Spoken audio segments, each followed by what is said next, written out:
அது தொடர்பான photo video வைத்தால் அதுவே அன்றைய நாளாகும் என மாறி இருப்பது வேதனையிலும் வேதனை. உண்மையான கொண்டாட்டம் என்பது வீதியில் இறங்கி வேலை செய்வது. ஒவ்வொருவரும் உங்கள் மனதை தொட்டு கூறுங்கள்.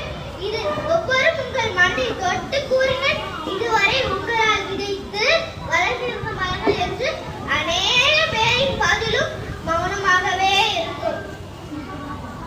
ஏவுகணை நாயகன் எனப்படும் ஏபிஜே அப்துல் கலாம் விண்ணில் பல சாதனைகள் செய்தாலும் மண்ணில் மரம் நடுவதே பாரின் பெரிய சாதனையாக கருதி